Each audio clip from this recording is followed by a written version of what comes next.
శ్రీ పరాభవనామ సంవత్సరం సింహరాశి మిత్రులకి ఎలా ఉంది అని చూద్దాం. మిత్రులారా, మీకు శుభాకాంక్షలు.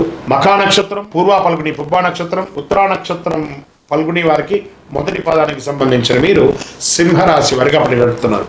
మీకు ఒక చిన్న సూచన, సింహరాశి వారికి అష్టమ శని నడుస్తుంది. నాలిక మీద శని ఉంది. కాస్త మీరు ఒక మెట్టు తగ్గి ఉంటే బాగుంటుంది. మిగతా గ్రహాలు అనుకూలంగా ఉన్న శని నాలిక మీద కూర్చుంటున్నాడు, కొంచెం ఇబ్బంది పెడుతున్నాడు, జాగ్రత్త. అందులోనూ మొన్నటి గ్రహణం 3వ తారీఖున జరిగినటువంటి యొక్క గ్రహణం ఉబ్బా నక్షత్రం మీదే వచ్చింది. కాబట్టి కొంచెం ఈ సంవత్సరం జాగ్రత్తగా, అందులోనూ మొదటి 90 రోజులు జాగ్రత్తగా ఉండాలని చెప్పడం జరిగింది. పరాభవన సంవత్సరం సింహరాశి వారికి పట్టుదల, నాయకత్వం, కీర్తి తీసుకొచ్చే సంవత్సరం. కొన్ని సవాళ్ళు వచ్చినా ధైర్యంగా ఎదురు చూసుకుంటారు.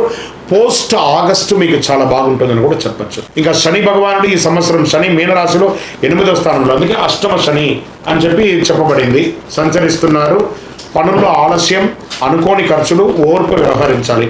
ఇది అష్టమ శని ప్రభావం కాబట్టి జాగ్రత్తగా ఉండాలి అని చెప్పారు. భగవానుడు ఎలా ఉన్నాడంటే, ప్రారంభంలో గురుడు 11వ ఇంట్లో ఉన్న, జూన్ 2, 2026 గురు 12వ ఇంటికి, అక్టోబర్ 31 గురు జన్మరాశికి సింహంలోకి వస్తున్నారు. జనవరి 25, 2027 తిరిగి 12వ ఇంటికి కలుస్తున్నారు అనమాట. దీనివల్ల గురు భగవానుడు బాగున్నాడని ఇంతకుముందే చెప్పాను. ఆదాయం పెరుగుతుంది. అందులో రాజు గురు చాలా మందికి గురు భగవానుడు యోగాన్ని ఇస్తుంది. గౌరవం పెరుగుతుంది, కొత్త అవకాశాలు వస్తాయి. సరే, రాహు కేతు యొక్క సంచారం సంవత్సర ప్రారంభంలో రాహు 7వ ఇంట్లో, కేతు జన్మంలో ఉన్నారు. డిసెంబర్ 6 రాహు 6వ ఇంట్లో, కేతు 12వ ఇంట్లో. దీనివల్ల వచ్చే ఫలితం అంటే శత్రువులపై విజయం. రాహుకేతులు కూడా యోగంగా ఉన్నారు. ఆరోగ్యం మెరుగుపడుతుంది, సమస్యల పరిష్కారం అవుతుంది. ఎప్పుడో ఒక శస్త్రచికిత్స అయినటువంటి వాళ్ళకి కూడా ఉపశమనం జరుగుతుంది అంటారు. ఎన్నో రోజులుగా ఆడవాళ్ళు పీసీఓడి కానీ గైనిక్ రిలేటెడ్గా డిస్టర్బ్ అయిన వాళ్ళకి అందరికీ కూడా క్లియర్ అయిపోయి ఆరోగ్యవంతులుగా ఉంటారని కూడా చెప్పచ్చు. ఇంకా ఈ సంవత్సరం ఆర్థికంగా ఎలా ఉంటుంది అని అంటే, సంవత్సర ప్రారంభంలో మంచి ఆదాయం, మధ్యలో ఖర్చు వస్తుంది, చివరికి చాలా స్థిరత్వం ఉండి వ్యాపారంలోనూ లేదా అన్ని రకాల వర్గంలోనూ ఆర్థికంగా లోటు లేక ఎన్నో రోజులుగా ఉద్యోగం కోసం ఎదురు చూస్తున్నటువంటి వారికి ఇది ఒక మంచి సమయం. వివాహం కాని వారికి వివాహ యోగం మధ్యకాలంలో ఉంటుంది, వెంటనే రాకపోయినా మధ్యలో ఉంటుంది. దాంపత్య జీవితంలో పరస్పర అవగాహన చాలా అవసరం. కాస్త ఒడిదుడుకులు వచ్చే అవకాశాలు ఉన్నాయి. సింహరాశి మిత్రులారా, మీరు మీ వారితో కానీ, మీరు మీ శ్రీమతితో కానీ కాస్త సంయమనంతో పాటించాలి. మీకు మాత్రమే తెలుసు అనుకునేది సింహరాశి మిత్రులు, కానీ ఒకటి చెప్తున్నాను, మీకు కూడా తెలుసు అనుకుంటే ఇంకా చాలా బాగుంటుందేమో అనే ఒక సూచన. దీనివల్ల మీ కుటుంబం బాగుంటుంది, మీ ప్రేమ వ్యవహారం బాగుంటుంది, ప్రేమికుల మధ్య ఆ విడిపోయినటువంటి వ్యవహారాలను కూడా బాగుంటుంది. ఇంకా ఆరోగ్యం పట్ల నరాల బలహీనత, వెన్న నొప్పి, విశ్రాంతి అవసరం కాబట్టి ఒక డాక్టర్ని చూపించుకోండి. గైనిక్ రిలేటెడ్గా ఆడవాళ్ళకి కూడా చెక్ చేసుకోండి. వ్యవసాయదారులకు ఇది ఒక అద్భుతమైనటువంటి సమయం అని కూడా చెప్పచ్చు.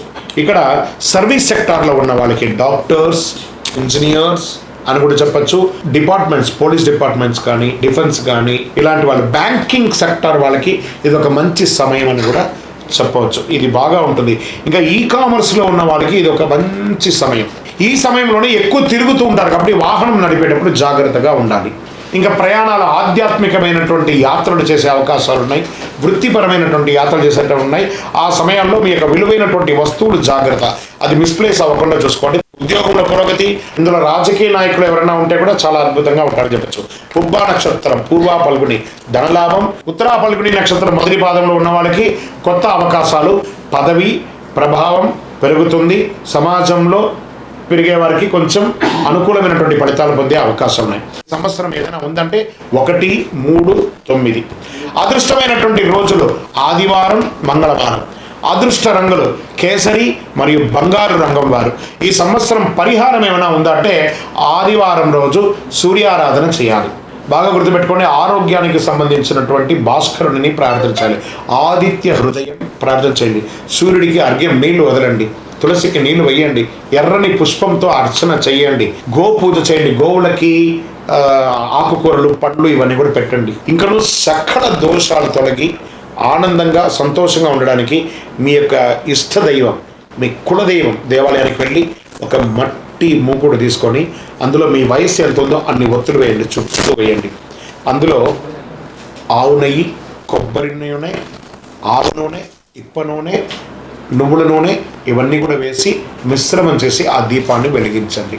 దీనివల్ల ఆరోగ్యం బాగుంటుంది, గ్రహ దోషం తొలగుతుంది, శనిగ్రహ దోషం తొలగుతుంది, మాకు ఇంకా కొంచెం అద్భుతమైనటువంటి శక్తి కలిగించడానికి ఏమైనా ఇవ్వండి అంటే ఒక 48 రోజులు పూజ చేసి చండీ సప్తశతి పారాయణంతో సుదర్శన హోమాలు చేసి సుబ్రహ్మణ్య భుజంగా పారాయణం చేస్తూ సిద్ధంగా ఉన్నటువంటి అతి శక్తివంతమైన కరుంగాళి మాలను ధరించడం వల్ల నరదృష్టి పోతుంది, ఆరోగ్యం బాగుంటుంది. కావాల్సిన సంప్రదించండి.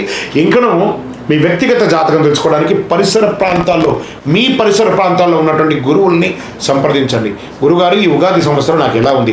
ఇక్కడ ఇంకో విషయం అంటే ప్రతి ఒక్కరు కూడా కొత్త సంవత్సరంలో జాతకం తెలుసుకోవాలి. మీ గురువు గారి దగ్గర సంప్రదించండి, లేదా మా దగ్గర తెలుసుకోవాలనుకుంటే ఈ యొక్క డిస్ప్లేలో ఉన్నటువంటి నంబర్కి మీ యొక్క పేరు, date of birth, time of birth, place of birth WhatsApp చేయండి. విజయవస్తు.